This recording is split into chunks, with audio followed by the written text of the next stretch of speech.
It's a pleasure to have you once again on the link this week. And we welcome back Standard Chartered Bank, who have been our partners in the past, for coming back to sponsor the link. We and Standard Chartered are here to give you information that you can use, but also opportunities. And tonight is about opportunities. My guest tonight is Dr. Edward Isingoma from Pearl Capital Partners. He's the managing partner for Pearl Capital Partners, and they deal in giving capital.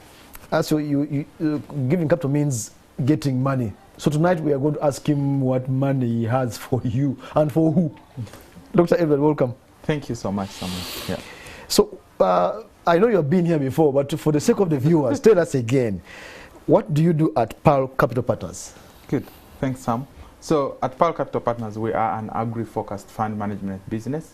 We invest in alternative financing structures into agri-SMEs and businesses. And we support them access capital to grow, but also look at the social impact side of things. So we really are concerned about the smallholder farmers. How do they get involved? How do you work with them? How do you allow them access alternative financing means? Because we appreciate you can never grow agriculture or do agriculture commercially with the commercial bank financing alone. Okay. You said agri-SME. Somebody will say, am I or am I not? What are you saying there? What do you mean there? It's basically small and medium enterprises that are across and operating across the various agricultural value chains. Whether it is transporting milk, whether it is rearing a cow, whether it is growing crops, as long as you're in the agricultural value chain and you're not a very large scale processor and value addition maker, then you are an SME. Okay. Yeah. If I have a set of equipment that plows, you can call me an agri-SME. Yes, definitely. Okay. If you plow or you grow silage or you make cow feed, mix it locally, or then you are an agri-SME. Okay, makes sense. What are the ongoing funds you are handling currently? I mean, you are in capital, so what is going on right now? Good. Right now, at the moment, we are deploying the dairy and horticulture credit facility. And this is a small fund that we've created for the dairy and horticulture value chains. And that was done with the support from the Dutch embassy, the embassy of the Netherlands. And it's only 1 year in. We've supported about 20 smallholder circles and working with them to improve and help solve their access to finance challenges.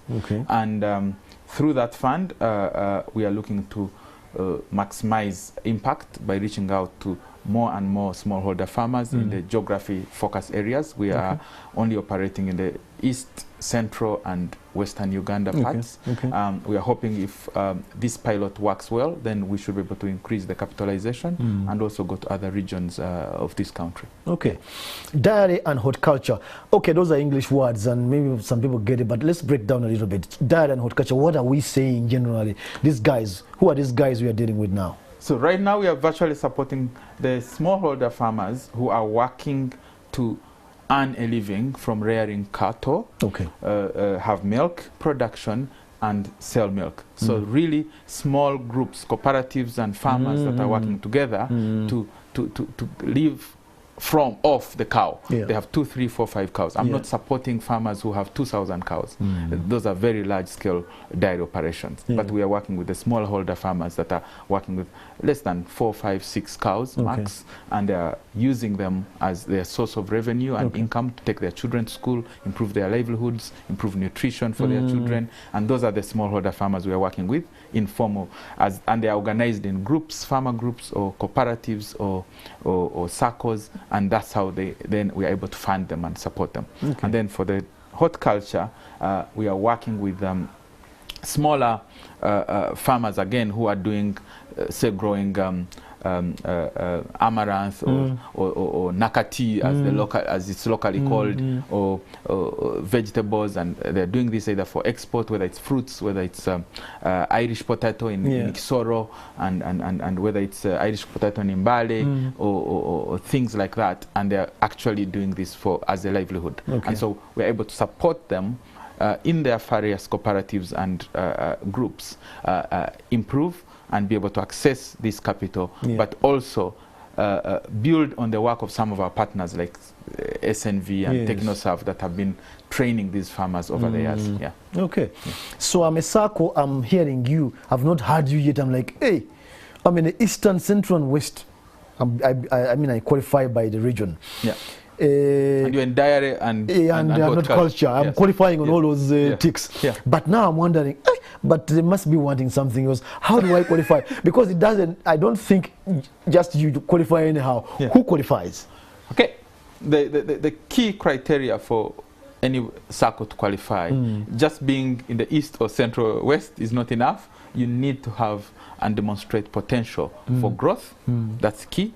The management team and capacity of the teams has got to be commensurate with what they are doing. So we are supporting very small circles, we're also supporting very large circles. So you must have a team that is actually running and operating the circle. The corporate governance structures must be strong. Governance becomes a key factor here. And this is where we're even saying we need some inclusiveness for impact. We need to see some women, we need to see youth.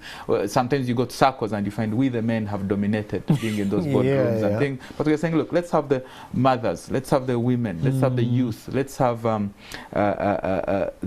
all these various potential beneficiaries incorporated in the boardroom as well. And then the fourth is mostly the impact you are doing to the smallholder farmers. If you're a circle and you're only lending capital to border people, then even if you're in those areas, you're not impacting on the agriculture, on the value chain for dairy or horticulture. So you've got to be impacting the value chain for dairy and horticulture. And then you will qualify for our capitalization.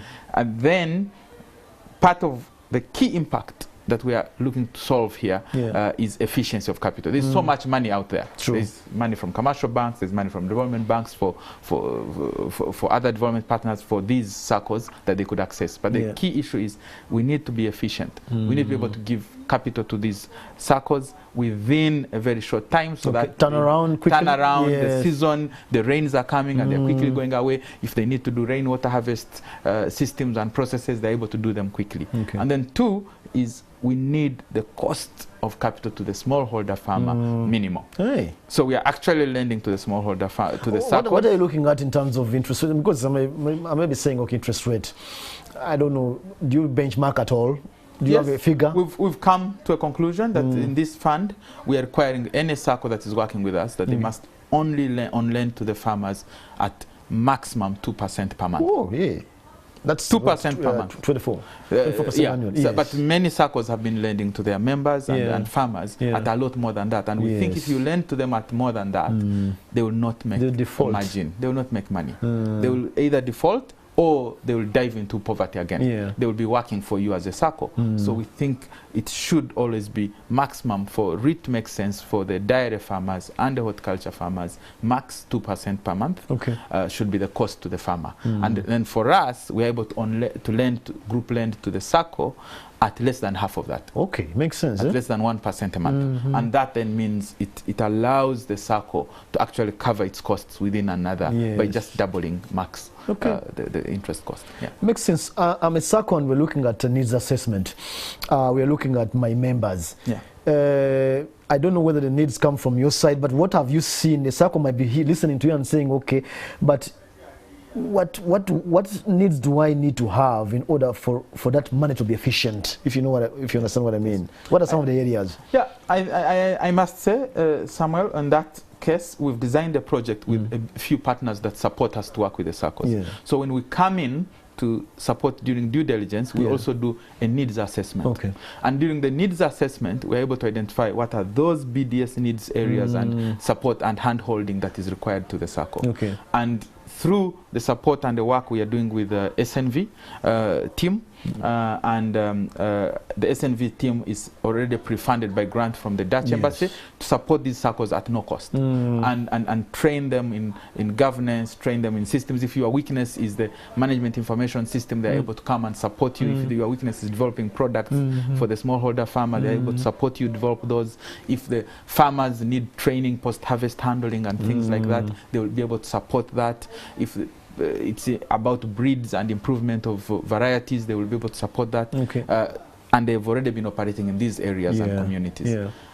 With the horticulture, we are working with TechnoServe, who have also been working hard even before we set up the fund last year. They've been working with the circles and the farmer groups and the cooperatives and the SMEs that are working with in those value chains to improve quality and train them and capacity build and guide them. So when we come for due diligence, if there is any other need that needs to be supported, we are able to engage and get these people in. A lot of the common need is the financial literacy and business plan refining and modeling. We've even onboarded some of other people to support us in addition to these two, like Goldstone Consulting Group and funded by the USAID Uganda team, SIA project to actually develop the capacities of these circles even further. So the farmers, the circles, the farmer groups, the cooperatives we've pulled resources to support them. If otherwise, you then don't expect them to actually be ready. So that the money makes sense. Doctor, in 30 seconds, you're not a bank. So how do you relate with these people? There's a way banks relate, so you're not a bank. How do you relate? What's the relationship like? It's interesting, as you say, Samuel. We are not a bank. We've been doing this for quite a bit. From experience, we've learned how to work with smallholder farmers. We've learned to work with entrepreneurs in the agriculture value chains. Over the years, we've invested and managed other 5 agriculture-focused investment funds. So we know these are families. So you've got to go down and relate with them, not more as a lender, but more as a partner to handhold them and grow them. And so as part of that, we even sit into board meetings of the circle. I'm not a board member, but I can be an observer. And support to train and build and support the processes. Yesterday, I was in Fort Portal and visiting a farmer, a circle, and I found them in a board meeting, and we had almost 10-20 minutes of just engaging with the board and all the board members. So we actually partner with them, handhold them, and almost treat them as though what we've been doing in our private equity and venture capital deployment systems, where you are actually part of them. Okay. Thank you so much, Doctor. I always end on the mark when the time is run out. So, viewers, capital in dairy and horticulture. You are in Eastern, Central, and Western Uganda. Power Capital Partners has funds. Of course, they will help you. You must be a circle, properly managed, and your members have needs. They will help you to assess your needs. We hope we added value to you, and we want to thank Standard Chartered Bank for joining us to give you this information that you can use. That was the link. Thank you for joining us tonight.